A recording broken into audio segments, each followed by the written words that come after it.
What's going on, everyone? This is the Go Along Podcast.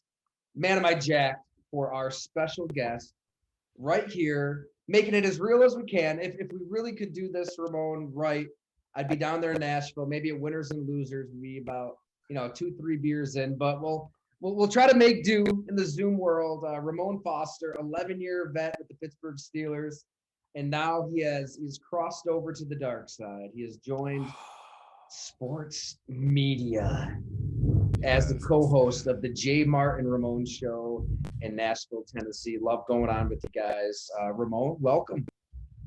Man, I appreciate it. I know the invite has always been open, but we finally connected, and I'm here with you. And I'll just say this about you being in Nashville. It is hot, okay? So wherever you are, stay there, okay, until this actually pulls back, because we go to Winners and Losers, but let me tell you this, we be sweating on the walk there is all I would say, man. It's steaming down here, so stay cool. Probably because you're picking up some Hattie B's hot chicken on the way over, right? That's right around the corner, I think, from Winners and Losers. It is, and I'll say this: if you eating hot chicken in this wedding, in this weather, you're probably the spawn of Satan, okay? Because those two should not mix. I'll just throw that out there for you, man. I wouldn't be a fan of it. I mean, I tell everybody, I act like I'm this Nashville expert. I'm anything but just going there a handful of times. Midtown, right? Midtown over Broadway, 10 out of 10 times. Am I wrong? God. No, 100%. Like, it's good to see what Broadway is here because it's a show. Like, it's legitimately a show. I don't care if it's early March or November. If you go out on a Saturday night here, it's going to be a good time on the street. It's a matter of do you want to be there amongst all those people, because it's going to be a variation of a lot of different things you're going to see. But what Nashville is, and you know this too, it's an entertainment town now, and it's a midway point so that you don't have to go to Vegas. If you're looking for a good time, you just go right to Nashville on the Southwest flight, straight flight for the most part, and have the same amount of fun. So you're from Ripley, Henning, Tennessee. Where exactly are you from originally? It's Lauderdale County in Tennessee, but I was raised in Henning, Tennessee. I went to high school in Ripley. Ripley was a school that I was associated with going to college, so I say Ripley, Tennessee. Same county. One is right beside the next, and there's no real difference if I drove you through one or the other.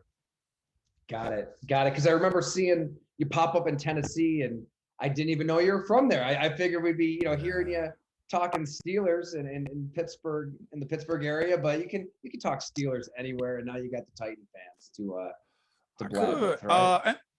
Yeah, for sure. Pittsburgh is definitely my second home, and I was born and raised here in Tennessee. Love the state, man, and I think that was a little bit of me coming back. And to be honest with you, I enjoyed Pittsburgh a lot.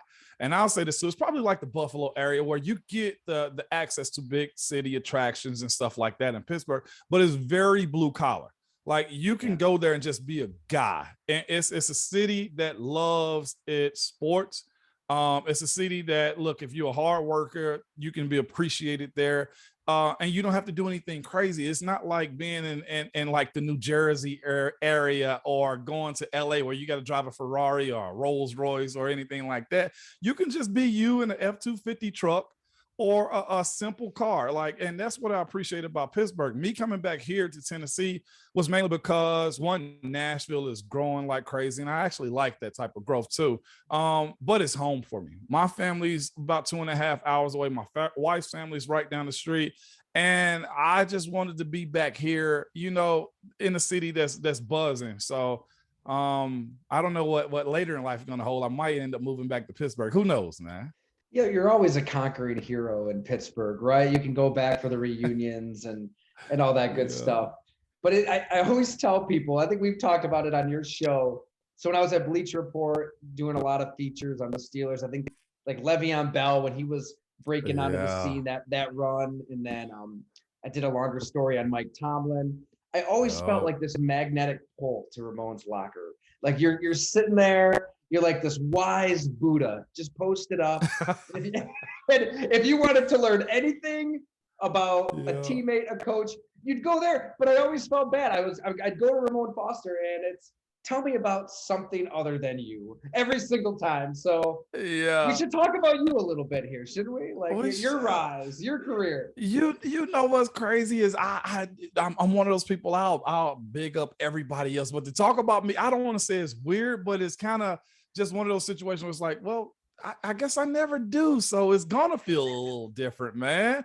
But that's me though. I lend myself to people like all the time, not just like I'm some crazy servant of people, but I like to see people smile. I like to see people have a good time. If the room is quiet and everybody's trying to figure out what's next, I'm usually gonna try to spark that conversation to figure out what's next. So that's always kind of just be my approach. I'm a second child / middle child, and you know how that goes sometimes. Is you always try to please people, and that's always been me. That's the way I played for my teammates. That's the way I kind of was a NFLPA rep, because I enjoyed that, helping guys out, figuring out what's next.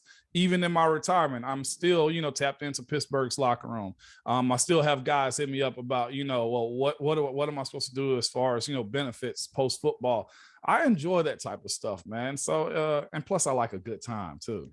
You could always explain complicated, deep things in like a very digestible way. I remember whether it was like, blocking for this running back who almost comes to a complete stop behind you, or Mike Tomlin and the way he just built that system. But yeah, it did seem like you kind of just embraced being a spokesman for the team. And I imagine I'm not alone. You're probably holding court for, the local people, the national people, everybody. Yeah, and this is the other part too. I guess it comes down to a matter of respect, that if you can get people to unbuckle a little bit and loosen up and just realize, like, I feel like a lot of time, and I actually got this from Marquise Pouncey, just, it kind of made me lean into it a little bit more. We were at a place having dinner one night, and it was funny. Like, I was like, Pouncey, man, you get hounded all the time. Like, we be together, but they want to go talk to the all pro guy. Okay, which no bigger than me. Do your thing. I was like, Pounce, man, you get hounded all the time. He was just like, Mom, we only get a certain window with this stuff. He was like, so if we don't lean into it and buy into the aspect that, look, we might be the only NFL guy they'll ever meet in their life, he was like, then we're doing ourselves a disservice. It's like, why do we do this? Like, just for the money? And that's how, it kind of changed my mindset even more, that even I'm a Pittsburgh Steeler covering the Titans. I've had more people come up to me as, fans of their teams, the Titans, which I found out here in Nashville, they hate the Steelers. Okay. So for my interaction to them, anytime I've met, one or two of them in public, I always just lend myself to them and have a conversation, because one thing they'll tell you, it's rare they get a chance to see guys that are in the NFL and have that interaction to a person that covers their team. So I always tell people, man, never fly above anybody. Like, you really got to be embedded in what you're doing and how you go about your business. And no matter how important you think you are, there's always somebody that's more important, or they are alluded to be more important than you too. And it's not to minimize yourself, but it's just, look, I'll tell anybody, one, be good to people. Just be a guy. Like, why go in the room and expect all the cameras to go on you? Great and life certain lesson people, for anybody, right? Like, and certain people operate like that, and that's fine. But you'll catch more people and then impact more people too, through having conversations, to having understanding and empathy for folks. To whereas a lot of guys hold themselves way higher than they should. I've seen guys that be practice squad only guys that if you walked around them, they were all pro Hall of Fame / guys. I'm like, just be a dude, I swear. And Troy Polamalu was like that. Just, he was a guy. He didn't, wasn't loud, wasn't over the top. He couldn't wait to serve. I hit up Troy whenever he retires. Like, Troy, man, I never got a jersey from you. He was like, send me your address. And just like that, so who am I to be above somebody when I got a guy like Troy Polamalu that'll send me an autographed jersey, who's a first ballot Hall of Famer? So it's know who you are as a person, but always, stand back and appreciate other people too, no matter what position you're in. I can remember talking to Vince Williams at one point in the back of the locker room. Yeah. And he said that locker room just has a way, with Mike Tomlin and his whole staff and all the players, of just like weeding out that kind of person, right? If there's somebody in there that isn't a dog, I know we overuse that term, but is somebody in there that isn't going to punch you in the mouth, somebody in there that isn't ready for that back alley brawl, that's going to put in that work and hit in practice and and do that dirty. They don't last long in Pittsburgh. No. How did you see that kind of manifest itself day to day? So I went undrafted to Pittsburgh, and my ride was I'm talking about a crazy ride I've ever had. And I'm sure it's been a lot of other players that have that ride too, but I ended up getting a grade back from Pittsburgh after I got there, and they showed me my draft slip. They showed me how they evaluated me. And I went undrafted, but they had a 3 to 5 on me. They actually ended up picking a guy in the 3rd round that year that we played in the same position. So they didn't lie. It was a matter of a separator of one stat versus another of with me versus him. And so to have that idea going into camp as an undrafted guy, and I'll never forget, it was Mark was his one of the main scouts there. He told me, he was like, we had a higher grade on you. We're kind of lucky to have. I was like, yeah, whatever. I never believed them. But the moment I retired, they sent me that paper. But going through that process, I just had a kid with my girlfriend, now wife. I had a young child then. So I'm basically in survival mode in a sense. And one of the best advice I ever gotten from anybody was from my former agent. He told me, he was like, Ramon, immediately after draft, I probably had about 13 teams call me wanting to sign me from, to a priority free agent. Jets, Browns, Baltimore, Cincinnati, Pittsburgh, just a whole bunch of other teams. And he said, it's your decision. He was like, but I'll tell you this, Pittsburgh is a land of opportunity. If you go there and you ball out and you're nasty, you're going to make that team. And I was like, all right, let's do it. So I get in, go to camp, and it was a turning point in training camp for myself that really made me realize that it's a game, but it's still a business. Coach James Mitchell is a famous D-line coach in Pittsburgh. And Coach Mitch is what we call him. I'm sure you heard some of the D-linemen call him that while you was reporting in the locker room. But in my rookie year, it was 2 guys wearing 73. It was me and a defender wearing 73. He was drafted. I was undrafted. And Coach Mitch had us line up to go against each other. Of course, rookie versus rookie. You got on his number, he got on your number. And he told us at that point, he said, all right, I hope y'all realize what's going on here. We got 2 73s, but at the end of the camp, it can only be 1. And I went, oh, it's got real. I got a young kid. I got a family I'm trying to support with my girlfriend, now wife. And I'm like, man, I got to make this happen. And from that point on, the switch turned on as far as just surviving, as far as understanding what Pittsburgh was. So when you ask about that mindset, I knew this. I didn't know the entire playbook, but I knew if every single rep that I had, I didn't care what it was. If I went 100%, I gave myself a fair shot.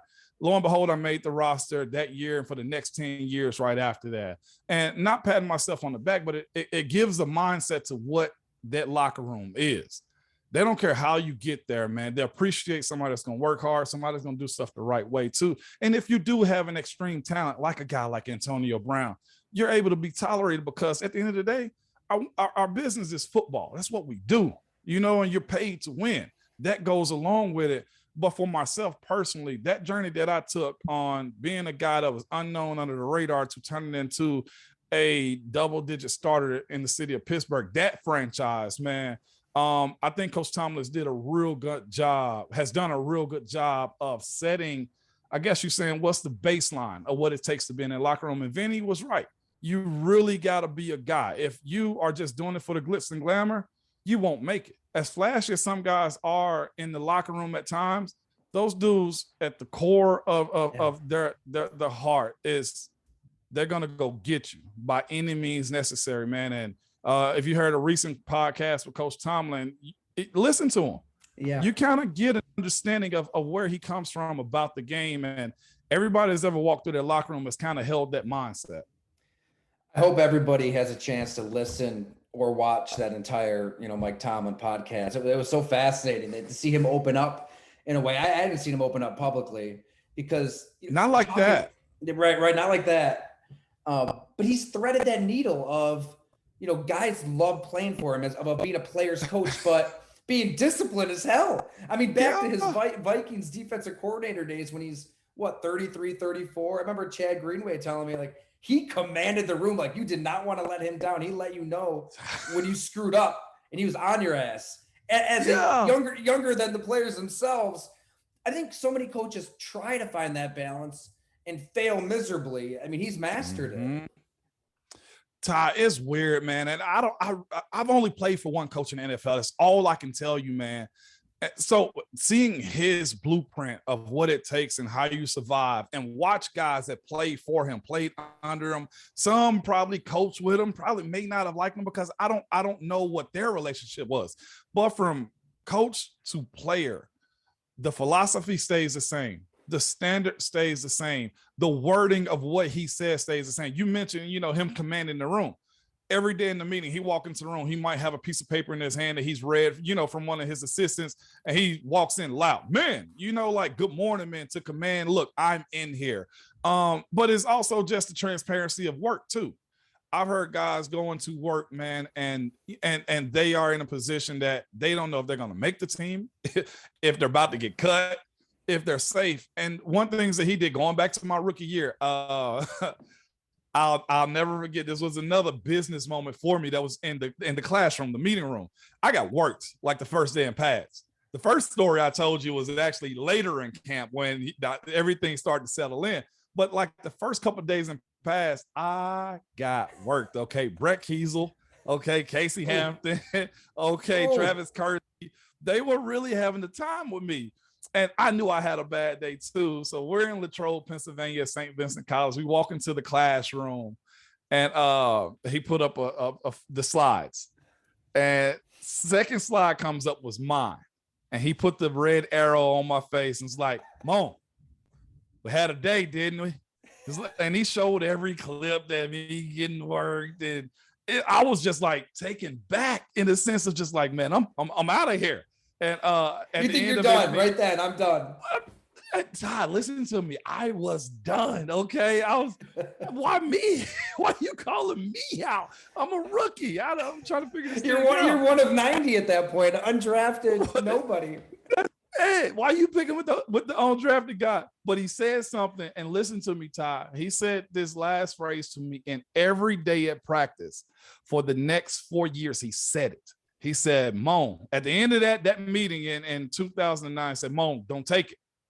And everything that was going through my mind from the next day out was, don't take it. I don't care what you got to do to not get put up on that big board anymore, but don't take it. Every day of practice, he walked in there, Moan, don't take it. Day 2, Moan, don't take it. A year later, Moan, don't take it. It became so much a thing that he just was repetitive. But as far as like hammering down his philosophies of what he expected, though, Ty, he's consistent across the board with his players. You don't have to guess if you're going to be active on game day. He's going to tell you if you're going to be active on game day. You don't have to understand hey, am I close to getting cut? He'll put up a guy and say, you missed this play. I got this guy that was inactive last week. If you don't make this play this week, that guy going to be in your spot. But for me, as a young guy, not understanding his philosophies and how he coached, it hardened me. I will say that. It made me a little bit numb to dogging players out. It probably helped my growth a little bit, the survival instincts of being in the league, because like I know, a lot of guys don't want to be out of the league. They want to fulfill their dreams long enough to where when it's time for them to bow out, it's really not a big issue. And that's what I wanted to do. And just having that mindset of that you got to be consistent. You got to be repetitive. You got to kind of have a little nastiness of what you're doing, made me kind of create this philosophy a little bit for myself.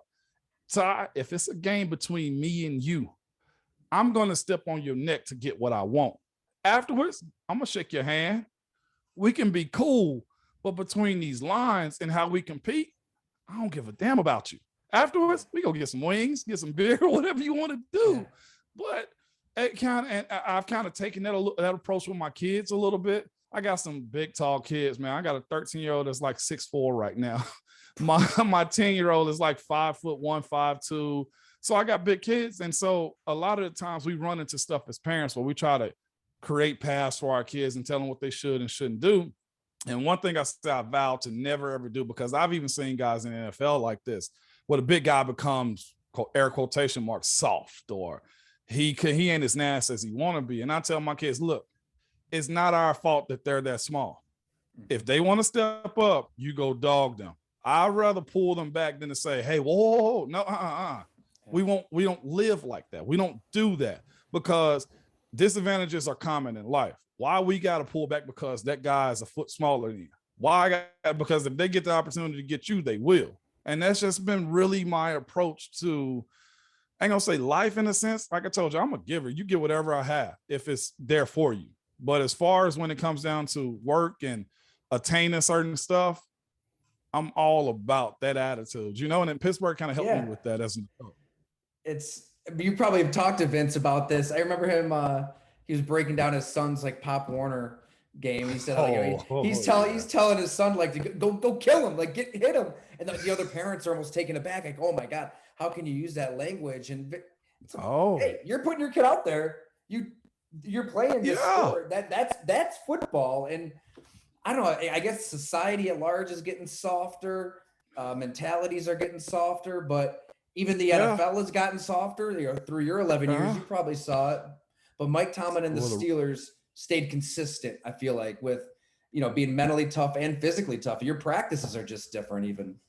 A funny story, you mentioned the practices. We had a joint practice, I think like maybe 2011 with the Buffalo Bills, man. And we're in camp 2011-12, whenever those, we were supposed to have 2 back-to-back, but a coach got fired. I think was Rex Ryan the coach there, one of the Ryans. Somebody got fired. Would have been pre-Rex. I think we're talking Dick Duran, maybe. Maybe it may have been him, but we did it one year. Chan Gailey. I forget who it was. It was whatever year it was. We had a joint practice with them, and I'll never forget. We're out there practicing, and most of the times you protect your teammates. Well, with us, we were a young team, relatively, kind of transitioned some of the older guys out, and they came to our joint practice, Ty, and let me tell you, they looked at us like we was crazy.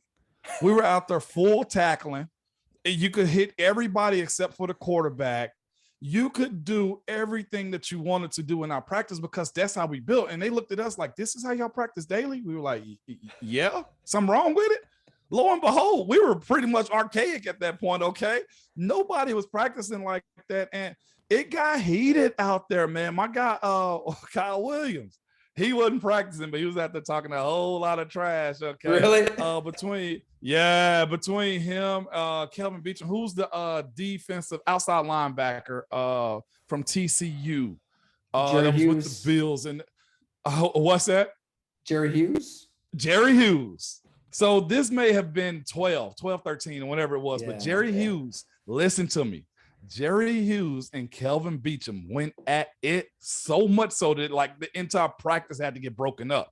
They were at, because our mindset was we go hard no matter what. Like if you get me, then I'm going to get you the next play. And that's how we've operated, man. Nobody's full tackling in practice the way we do in camp because it creates that old school mindset a little bit. But I can only compare it to, you know, being on the Green Bay Packers beat when I was at the Journal-Sentinel, you know, the Bills with Rex Ryan. And I mean, compared to everything that you're detailing, it was like a country club atmosphere. I mean, there wasn't much contact. There definitely wasn't tackling. There weren't hitting drills. I mean, that big like rubber ring thing, I guess they use like to work on form tackling, but you need to like condition the body for violence. I get wanting to prevent injuries, but like by flipping that switch and all of a sudden it's September 9th and the bolts are flying. That's how you get hurt if you're not ready for that. You better be doing those kind of Steeler practices. It is, man. And I know that, you know, times have changed. Like you say, you learn to preserve. There's a 17th game right now also. But the aspect of football has to be there to have a good team. And I got to give it to the team in Buffalo. They have that. I've seen them play nasty. And I'll say this too. You know, the ones that have that type of respect around the league too, because other teams on film, they play them different. When they win against them, they celebrate a little bit different. I didn't care, you know, during my time playing, if we were playing a 1-14 Cleveland Browns team, we knew we was going to get their all simply because they wanted to beat us to reset their season and to end their season at that point, but to also just set a precedent that, you know, it was going to be a physical game. I got to ask, your last season was 2019, I believe, right? Yeah. You retired at 2020. That might have been the most impressive coaching job for Mike Tomlin, right? I mean, you lose Ben Roethlisberger early in the season. One of your assistant coaches tragically dies in training camp. Yeah, Coach Drake. Injury, right? Coach Drake. Injury after injury. I mean, I remember, making the trade for Minka Fitzpatrick. People thought the Steelers were nuts. Like, shouldn't you just be tanking and giving up on the season? But you go for it. And at one point, I want to say you guys were 8-5. With the Duck, Devlin Hodges. With Devlin Hodges, man, that quarterback. I was also how in the hell did you guys persevere that season and get through? If you hear the man talk, Coach Tomlin, he make you drink the Kool-Aid and just run through walls. Like, and then it's also the pride aspect of it too. That if we've heard so many times that if they can beat you, this was even coming from a Hall of Fame guy, Coach Munchak.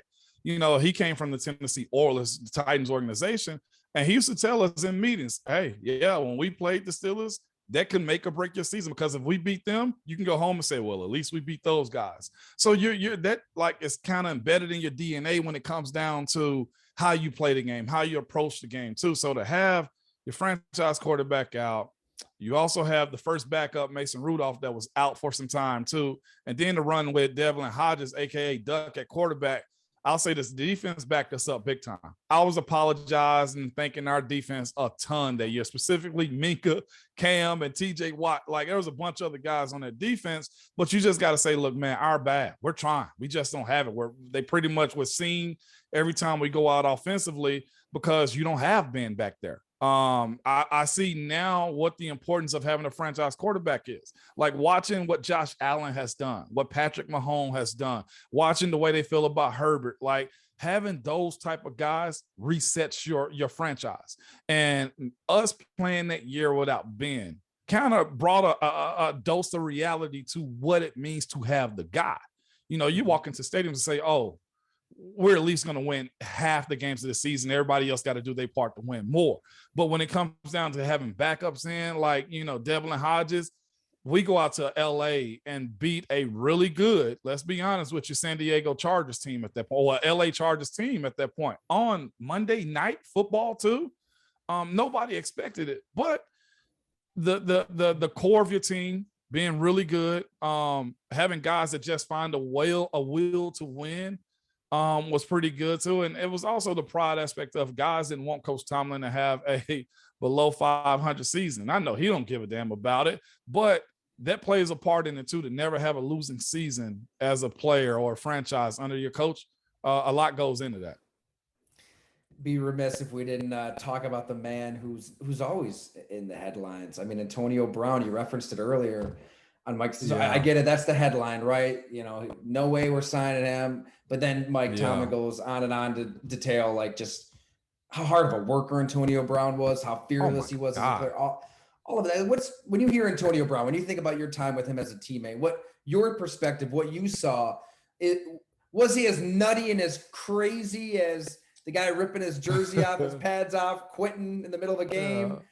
Did you see that kind of stuff, or is it, the work ethic, one more than the other? What was your perspective on AB? Well, it's a little bit of what people choose to buy into too. And I think AB would be the first one to say he kind of, threw fuel on the fire when it came down to it. Okay, I'll give you the dude, the guy AB that I know, was I ain't gonna say totally different with me, but we had a relationship. Me, myself, Marquise, and him exchange Christmas gifts every year. Every game, every away game, we go to his condo on Mount Washington, just sit back. He have his chef cook dinners for us, cook lunch for us before we left, and everything else. He was very catering to us, and maybe he looked at me and Marquise as big brother types to him. So the respect factor was there. If I ever needed anything from AB, he did it. Heck, I got a personalized Pepsi machine, drink machine, like a full size one, because AB wanted to give me that for Christmas. So there's been a whole bunch of conversations. I'll never forget sitting with him in 2010 in that sauna before Antonio Brown became AB, and just telling him, like, AB, just work. The cream eventually rises to the top. We're sitting in the steam room, just sitting back trying, big bro, why won't they play me? Why won't they do this? So he and my relationship is a little bit different than what everybody else's would probably say theirs was. So to see that guy kind of develop and kind of take off to a different level, I'll say this, I think he knew who he was before everybody else did. We used to play those Steeler basketball charity games around the city in the off season, and he had already had cameras following him, documenting everything that he'd ever done. Kind of the way if you saw that Kanye West documentary where people just follow. AB has that footage. I'm talking about probably on disc and not SD cards from 2010. He had that. And then I would say this too. Watching guys grow into that type of superstar. Like Troy was a superstar. Everybody knew him. The hair, being the superstar. Everybody knows him. But to see an undrafted, a 6th-round guy morph into a superstar, and not just morph into one, but enjoy it also. It was different. We were sitting at a football game one time, man. Joey Porter's son, who's at Penn State now. We went to his high school football game, who's about to be a projected 1st-round cornerback. That's crazy. Okay. Holy cow. But Joey Porter Jr. is at Penn State. But we went to his football game, and it was probably 20 guys at the game, maybe 15, 20 guys at the game already. And everybody's chilling, everybody letting us do our thing. And then we hear this commotion by the gates, looking around like, what the hell is going on? It was Antonio walking in, and he had a crowd around him. It was probably late October, so it's starting to get colder in Pittsburgh.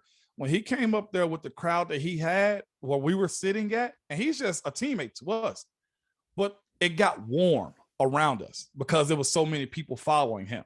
Now, I just got to say this. Of course, some of the stuff can be inexcusable with how he acted, but for a person that had the trauma that he had growing up, finally accepted by people, and not just that, allowing you to do what you want to do, it can probably take off in a bad way.